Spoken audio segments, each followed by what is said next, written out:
It's been a long time, guys, since I've done a video related to my Power Rangers Lost Galaxy fan film series. So here we are, my friends. We have now reached to the point in my Morphin case study archives for my Power Rangers Lost Galaxy fan film series on a video that was made while I was doing pre-production work on my first Power Rangers Lost Galaxy fan film 5 years ago. Yeah, it's just kind of obvious, really, that the last time I did a video, because due to how preoccupied I was on other videos and other stuff during 2017 and stuff, during all these reduxes of old videos, is in fact that I have not done a video related to this stuff for a while.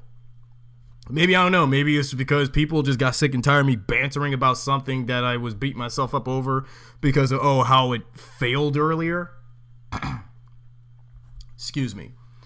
So, I mean, the last time now recall that last time when I discussed about AJ, now there was something that I really need to finally bring up finally.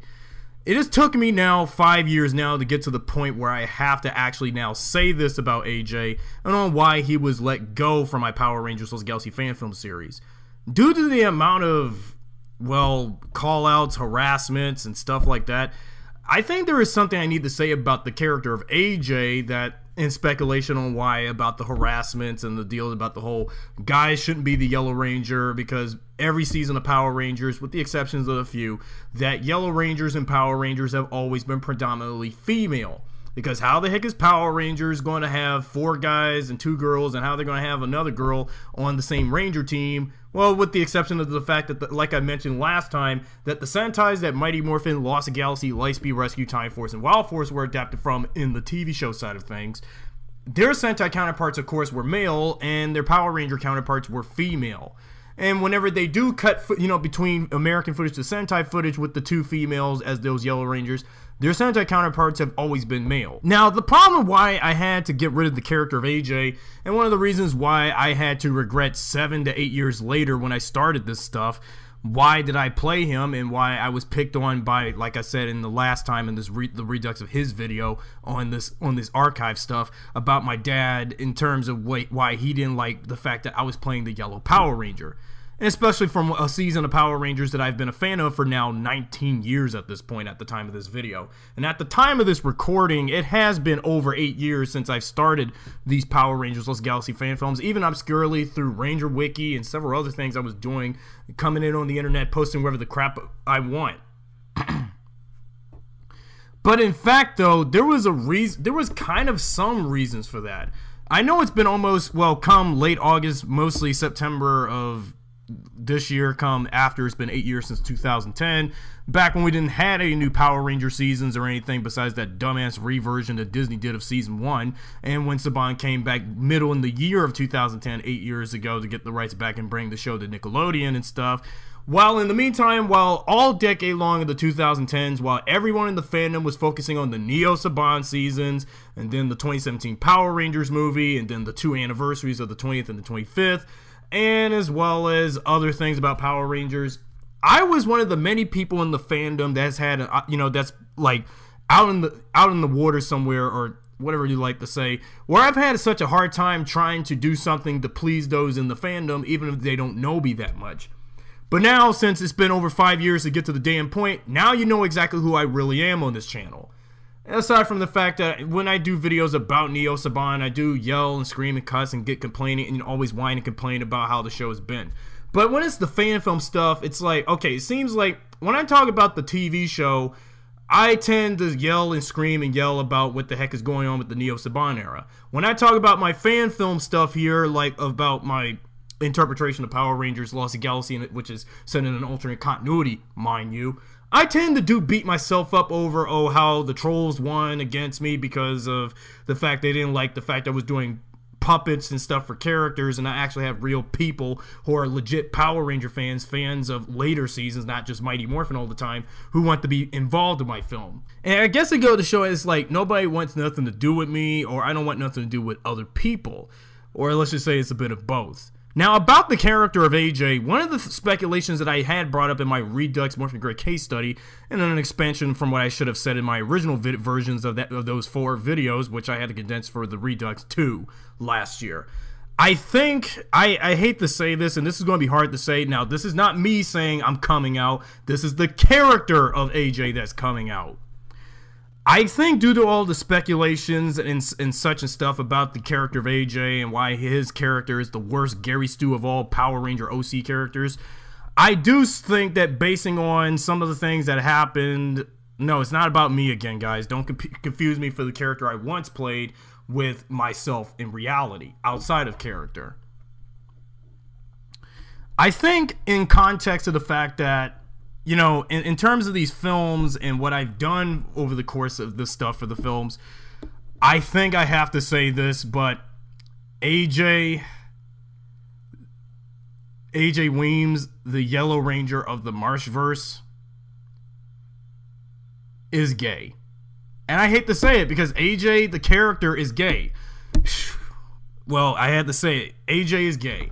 And, you know, based on the fact that, yeah, he likes, you know, he did like women at the point. But let's just put it this way, that in terms of, like, he's gay, but at the same time, he has anger, emotional problems dealing with, you know, and also whatever stuff was going on at the time.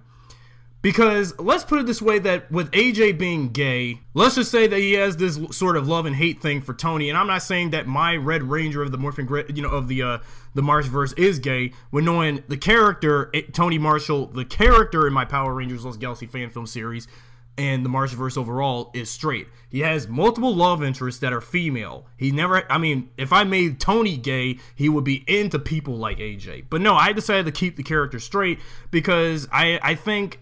Now, unlike AJ, I would say that Tony's character is a Gary Stu, but a proper Gary Stu done handled better. Because unlike AJ, which I made, you know, multiple characters that were like based on me if I was multiple Gary Stews or Marty Stews and stuff, and if I had gender bent versions of myself, if I was a woman, I would be a Mary Sue or something as a fictionalized Mary Sue. But you see, Tony's character, where I begin to talk about, now this is where I begin to talk about the Rangers of the Marsh-Verse. I would say that Tony is a, you know, properly handled Gary Stu than AJ was. You know, for the longest time, Tony Marshall is based, well, the name, by the namesake, it is based on myself, you know, thematically, if you can put it that. Because when I just think about Tony's character, I do think he is a bit like me, but not as like... Okay, I have to admit that the characters that I have developed to replace the Rangers that were the Lost Galaxy Rangers in this continuity of films are nothing but a bunch of Gary Stews who have no character development. They're like perfect in every way. And you know nobody likes Gary Stews and Mary Sues in fan fiction. Especially the fanfics that have those types. Now, what Power Rangers fan film would have a fanfic story that it has... Gary Stews and Mary Stews think they know everything about being a Power Ranger, but no, they should have went to the steps of character development proper and actually be flawed characters. You see, this was the problem I had with the AJ character again, in a sense, from what I said earlier, finally in the video, to admit that his character is gay, even though gay again with emotional psychological problems. But I do think to admit to the fact that AJ, as well as some of the other Marsh-Verse characters, he does have there is like some sense of the fact that some of these characters don't really have much of character arcs. It's kind of like, you know, me going back to basics with how Power Rangers was with Mighty Morphin with their characters, where the characters, as great as they are at most points with some good character bits, they are on the bland side, being always doing the right thing, being idolized goody goods. But my characters was not idolized goody goods, or being like a bunch of, you know, Mighty Morphin, Gary Stu, Mary Sue characters, or whatever the crap like that. You know what I mean?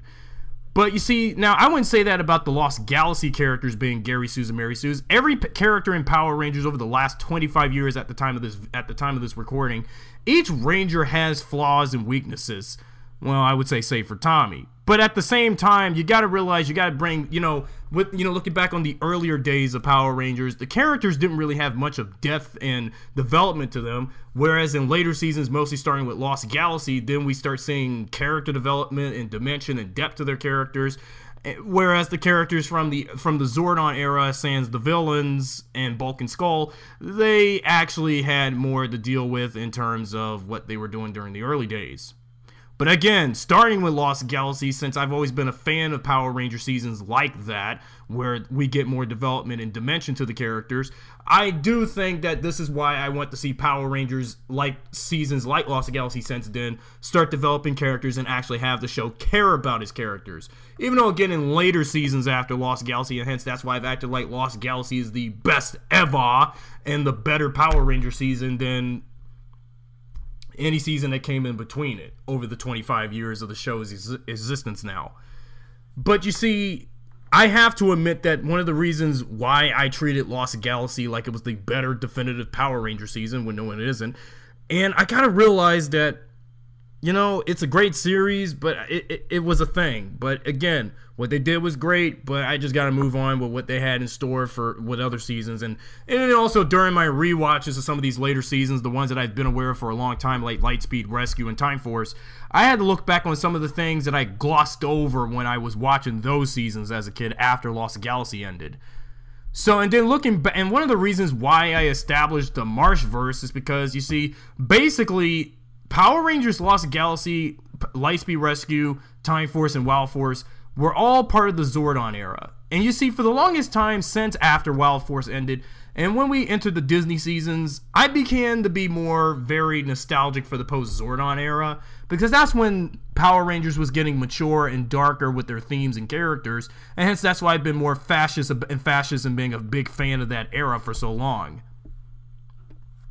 And thus, that's one of the reasons why, when I did my fanfiction interpretation of that era, but it mostly depicting if Lost Galaxy was like every year and every season, like, you know, like it was with the Zordon era, when mostly were Mighty Morphin, when they combined 3 different Sentais to make a continuous ongoing storyline. That's kind of like what I did there. But at the same time, how I established PRLG Underground and stuff in my fanfiction series, known as Power Rangers Galactic Military Police Defenders, or something like that. I couldn't come up with, you know, if someone would give me in the comments if there would have been a good fan name to call my sequel series to Lost Galaxy if ever done in fan fiction, or suggest if I should now adapt Q Ranger, you know, into Power Rangers before Saban does, and turn that into another crap hole of a Neo Saban season 5 years at the time of this recording later of this original video of someone's Morphin Grid case study, then I would have done that. But I would say that Tony Marshall is one of those Rangers in the Marsh-Verse that actually is one of the characters that, instead of AJ, was more based on what I was like. Well, for the namesake, his name is inspired after me, that being Anthony Marsh Jr., the man here known for doing these Power Rangers Lost Galaxy fan films, and as well as doing content surrounding it, even though I haven't did this in a while. And at the time of this recording, it has been over 5 years since I did these Morphin Grid case study videos in 2013, starting with the Red Rangers Morphin Grid case study after I did the Trecheron video. And if you've seen my Trecheron Redux video of his case study earlier in last year, I did that before I did my Redux of AJ's video. But although Barbarax's was in between it, because again, it doesn't matter what order I do these videos in, knowing to the fact I have to re-record and re-edit and, you know, remaster all these old videos I did when I did the fan film, and when I was called out for bullshit on by those guys on Ranger Board during the fan film thread, which I've read what they said about my fan film, which this is why I was beating myself up over why the trolls won and why they said I would never succeed in this. Well, again, fuck the trolls, middle finger to them. And especially those on Ranger Board that talked about my fan film at first. So let's get in the way in talking about my Red Ranger in my Marsh-Verse, if there's any information about him I want to bring up. But all I can say is, Zordon, look at the design of the Red Ranger's costume. Well, if this was for a fan film based on MMPR, or like in the 2017 film of Power Rangers, which this video predates, then I can understand. But this was for my version of Lost Galaxy if it ever had a movie. But don't worry, I will re-ruminate what I planned for this film with the costumes being armored later. Today, I am covering a Morphin Grid case study on, of course, the leader of the Lost Galaxy Power Rangers himself, whether if it's Leo Corbett or my Red Ranger for the Marsh-Verse, Tony Marshall. I originally wanted Leo as one of the many Rangers from the original series to reappear and come back for this stuff in a reboot film or whatever, until I was like, by the end of pre-production for the first film 5 years ago, screw the original team, I'm making my own characters if they were the Power Rangers instead. More details on that why later. Unfortunately, at one point, When I did the first film 5 years ago, I wanted the Red Ranger to be based on 2 actors, if one was the original and one being my Red Ranger for this continuity, as I did at one point wanted 2 actors to be the Red Ranger from the 2 separate continuities. And what I have here, while in comparison, is the original Galaxy Red model based on the Sentai and our show in Power Rangers, versus the design of the Red Ranger that I designed for this film that I was supposed to use by the time I would start filming my first Power Rangers Lost Galaxy fan film, but sadly didn't. That's because I was being so super nostalgic for the original Lost Galaxy Gingaman designs from the show, and I didn't want to go with something out of most of today's superhero films where they would have over sophisticated armor like out of the Dark Knight or Iron Man, rather than the usual spandex. Hypocrite. Like I originally promised, if you have been following this fan film and updates about it, well, when I did the first movie back then, it's behind the scenes peaks and such, you should know that I was going to do pre-production, behind the scenes stuff on this channel before I would release a teaser trailer for the fan film, which I released back in like April or something, I can't remember now, so, as well as doing these featurette webisodes leading to, at the time, actual work on the film itself, with the case study featurette archives like this being on the Rangers, but today I am doing a Power Ranger. And of course, it is the Red Ranger. What you have here is, once more, a comparison of Galaxy Red from 1999, where the original show took place, versus Galaxy Red for what was then 2014 and now onward or so. When I was a kid, I've always wanted to be the Red Ranger and always wanted to be a Power Ranger. Seriously, what kid wouldn't want to be one? Like every other boy, now a grown man, still a fan of the stuff, watching the show growing up. When I did pre-production on the first film at this point in 2013, I had at one point was going to have 2 Red Rangers, and in terms of where it would take place, if the fan film reboot should be a continuation of the original series, but set in modern day, but not in the not too distant future, where we all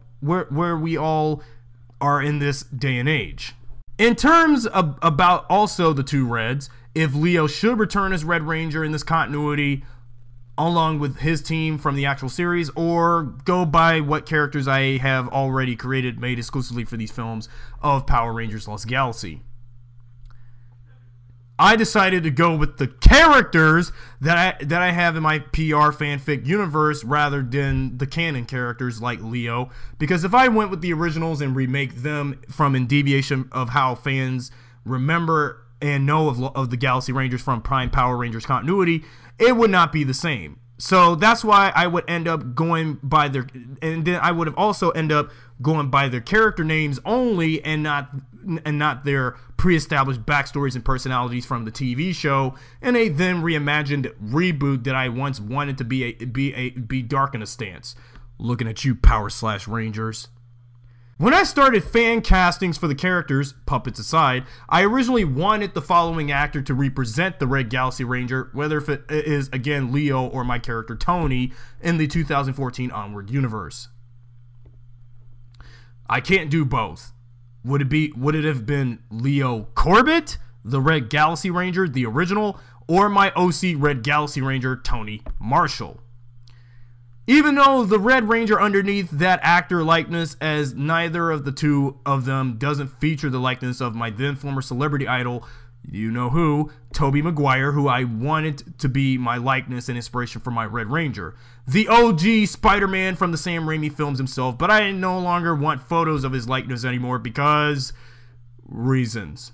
Like I said, even in the original version of this featurette video, that I was getting tired of Toby and decided to recast him in time for this stuff, which with someone similar to him, not really, with actor Wes Bentley, who I have as my current fan casting choice for the Red Galaxy Ranger, Leo or Tony again, within this era of films. Bentley, known in movies like P2, The Hunger Games, American Beauty, Ghost Rider, Derby Dragons, etc., was chosen as my then new pick for the Red Ranger.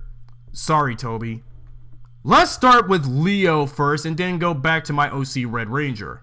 Everybody knows who Leo is, but nobody knows about my OC Red Ranger, since he and the other Marsh-Verse Rangers, exist in this continuity, never existed in Prime Power Rangers continuity in the TV show. Tony and the others are made exclusive for these films of the series, though again, alternate continuity, much like the character of Alice, played by Mila Jovovich in the Resident Evil movies. Leo Corbett, played by Danny Slavin in the TV show, was the leader of the Galaxy Power Rangers and the younger brother of Mike Corbett, played by Russell Lawrence in the TV show, who would then later become the Magna Defender. His team consisted of Kai Chen, Kendricks Morgan, Maya, Damon Henderson, the decoy guy, and former astronomer herself, Carone, even his brother himself. Again, those characters you all loved from the show do not make an appearance in this continuity of Lost Galaxy films, of Power Rangers for fan films, and does not have nothing to do with the real Power Rangers Lost Galaxy story and series wise, with this being a reboot because story, continuity, timeline, and character reasons. Sounds like BS to you? I understand you guys all like those characters, but I can't see myself doing new versions of those characters, and if I would have done them in a way you would have liked them. Simple as that. Leo has appeared in 3 different Power Ranger seasons. Well, make that now 4 if you count his recent appearance in the ever disappointing and overhyped finale of A Legendary Battle in 2014, which includes his season, along with the team-ups with Lightspeed Rescue and in Forever Red Wild Force.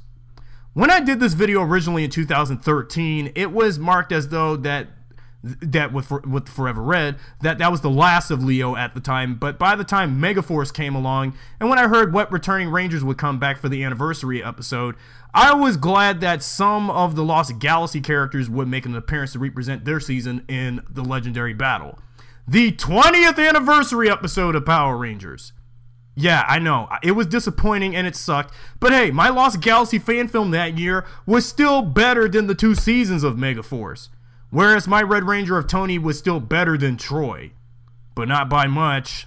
Leo did appear as one of the many playable Rangers representing Lost Galaxy once more in the Power Ranger Super Legends video game for the PlayStation 2 only. We all know Leo's personality and background compared to what I have for my Red Ranger is similar to him, which is probably based on his character base-wise, mind you, in this separate continuity and different timeline. In his background and personality was that in TV continuity that we all know, from the beginning, Leo was unable to accept being on board to the Terra Venture colony and join them to be on their quest to find what was then known as the New World. Spoilers: Maya's home world, Miranoi. This young adventurer snuck on board the station determined to see what's up there until following the training session on the moon. He, Mike, Kai, and Kendricks encountered Maya, who was then pursued by Stingwingers, the foot soldiers of Scorpius and Trakeena. After Mike and Kendricks went through the portal that transported them to Maya's homeworld, Leo got peeved over his brother's orders to go back and help them. After they first encountered Furio, the first lame duck lackey of Scorpius is in the TV show. Hate the heart over that, but it's true. Mike fell into the chasm on the planet as Mike gave Leo the Red Quasar Saber and sacrificed for him to saving himself. Once Mike, quote-unquote, died, Leo takes the saber and becomes the Red Galaxy Ranger in honor of his fallen brother. Leo, over time, tries to be the best Red Ranger he could be in honor of his supposedly dead brother, and a warrior that could make his brother proud. Leo, as the Red Ranger, uses the power of fire and pilots the Lion Galactabeast, Galactazord, well, it doesn't really matter, same thing. Right now, as of in the TV show continuity of things with this franchise, Leo and the other Galaxy Power Rangers still reside on the planet Miranoi. I know at the time of this Redux video, Power Rangers Lost Galaxy is now 19 years old. Damn, close to the 20th anniversary next year.